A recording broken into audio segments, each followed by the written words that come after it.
বিগত কয়েক মাস ধরে বাংলাদেশের হিন্দু এবং হিন্দুদের আস্থা কেন্দ্রগুলির উপর লাগাতার পরিকল্পিত হামলা চলছে এবং বাংলাদেশের অন্তর্বর্তীকালীন সরকার সেখানে সংখ্যালঘুদের সুরক্ষা তথা হিংসা দমন করতে বিফল।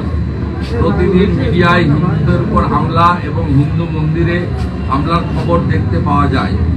গতকাল সোমবার অকারণে বাংলাদেশ ইসকনের প্রমুখ ধর্মগুরু প্রভু চিন্ময় কৃষ্ণ দাসকে বাংলাদেশ পুলিশ গ্রেপ্তার করে।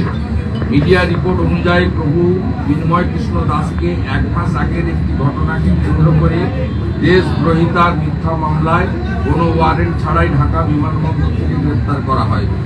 প্রভু চিন্ময় কৃষ্ণ দাস কেবলমাত্র বাংলাদেশ ইসকনের প্রমুখ ধর্মগুরুই নন, তিনি বাংলাদেশে লাগাতার সনাতন সংস্কৃতির উত্থানের কাজে নিয়োজিত। বিভিন্ন প্রাকৃতিক দুর্যোগের সময় মানবতার খাতিরে ইসকন সহ একাধিক হিন্দু সংস্থা প্রভু চিন্ময় কৃষ্ণ দাসের সঙ্গে কোনো সামাজিক বিভেদ ছাড়াই মানুষের সেবা করেছেন। কিন্তু এখন বাংলাদেশে প্রতিষ্ঠিত আধ্যাত্মিক এবং মানবতাবাদী সংগঠনগুলির মধ্যে অন্যতম ইসকনকে জঙ্গি সংগঠনের রূপ দিয়ে কুৎসিত প্রচারের চেষ্টা চলছে। এমন কাজ কেবল মানবতার ওপর নয়, পুরো মানবজাতির উপর এক নিষ্ঠুর উপহাস। বাংলাদেশে ইসকনের 77-এর বেশি মন্দির আছে, প্রায় 50,000-এর বেশি মানুষ এর সঙ্গে প্রত্যক্ষভাবে যুক্ত। ইসকন বাংলাদেশের একটি অরাজনৈতিক শান্তিপূর্ণ ধার্মিক সংগঠন যারা সাম্প্রদায়িক সৌহার্দ্য, ধার্মিক সহিষ্ণুতা এবং মানব কল্যাণের জন্য সমর্পিত। ইসকন একটি ভক্তি আন্দোলন। পৃথিবীর বিভিন্ন দেশে ইসকনের একাধিক শাখা রয়েছে এবং প্রত্যেকটি জায়গায় মানবতার সেবা এবং ভক্তির প্রচার ও প্রসারের জন্য এনারা সমর্পিত। ইসকন কিংবা কোনো সনাতনী কখনোই জঙ্গি কার্যকলাপের সঙ্গে যুক্ত থাকতে পারে না। এমন তথ্যহীন অভিযোগ অপমানজনক। যেভাবে অকারণে ধর্মগুরু চিন্ময় কৃষ্ণ দাস প্রভুকে গ্রেপ্তার করা হয়েছে তাতে বোঝা যায় কিভাবে বাংলাদেশে সংখ্যালঘুদের দমন করা হচ্ছে। শুধু তাই নয়, প্রভু চিন্ময় দাসকে মুক্তির দাবিতে শান্তিপূর্ণ আন্দোলনের উপর অস্ত্রসহ হামলা চালানো হচ্ছে। বাংলাদেশের সরকারের উচিত এমন কট্টরপন্থী সংগঠনগুলির হাত থেকে ইসকনের মতো মানবতাবাদী সংগঠনকে রক্ষা করা, কিন্তু নিজেদের আভ্যন্তরীণ কারণে তারা এমন করছে না। আমরা প্রত্যেকটি দেশের সার্বভৌমত্বকে সম্মান করি। আমরা কোনো দেশের আভ্যন্তরীণ ব্যাপারে হস্তক্ষেপ করতে চাই না, কিন্তু এই ঘটনা অন্যান্য আইন শৃঙ্খলার ঘটনা থেকে অন্য।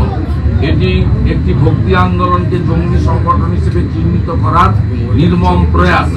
তাই ভারতীয় জনতা পার্টি বাংলাদেশ সরকারকে অনুরোধ করছে যে তারা যেন স্বামী চিন্ময় কৃষ্ণ দাস প্রভুকে অবিলম্বে মুক্তি দেয়, তার বিরুদ্ধে সমস্ত মিথ্যা মামলা যেন সরিয়ে নেওয়া হয়। তার সঙ্গে এটাও নিশ্চিত করতে হবে যে বাংলাদেশের সমস্ত হিন্দু এবং হিন্দু মন্দির যেন সুরক্ষিত থাকে এবং সংখ্যালঘুদের যেন পলায়ন না করতে হয়। এটাও নিশ্চিত করতে হবে যে সংখ্যালঘুরা যেন নিজেদের সুরক্ষার কথা ভেবে বিচলিত না হয়ে নিজেদের বাড়িতে নির্ভয়ে থাকতে পারে। আগস্ট মাস থেকে বাংলাদেশে হিন্দু সংখ্যালঘুদের উপর লাগাতার অত্যাচার লক্ষ লক্ষ মানুষকে প্রভাবিত করেছে। বাংলাদেশ সরকারের অবিলম্বে উচিত তাদের সুরক্ষা প্রদান করে তাদের একটি সম্মানজনক জীবনযাপন করার অধিকার ফিরিয়ে দেওয়া। আমরা ভারত সরকারকে এই ব্যাপারে দৃষ্টি আকর্ষণ করে জরুরি পদক্ষেপ নেওয়ার অনুরোধ জানাই। বিশ্বের সর্ববৃহৎ পার্টি ভারতীয় জনতা পার্টি, তার পক্ষ থেকে আমরা এপার বাংলা থেকে বসে এই বিজ্ঞপ্তি লিখিতভাবে আমরা দিলাম। এটা আমাদের সর্বোচ্চ দল থেকে, আমি বিরোধী দলনেতা, পার্টির একজন সামান্য কার্যকর্তা, আমাকে নির্দেশ দেওয়া হয়েছে এবং আমি আপনাদের সামনে পাঠ করলাম এবং সংবাদ সম্মেলনের পরে আপনারা প্রত্যেকে এই লিখিত কপি সংগ্রহ করবেন। আমাদের ভিডিও ভালো লাগলে লাইক এবং শেয়ার করুন। কমেন্ট সেকশনে গিয়ে জানান আপনাদের মতামত। আরও ভিডিও পেতে আমাদের চ্যানেল সাবস্ক্রাইব করুন এবং প্রতি মুহূর্তে খবরের আপডেট পেতে প্রেস করুন বেল আইকন।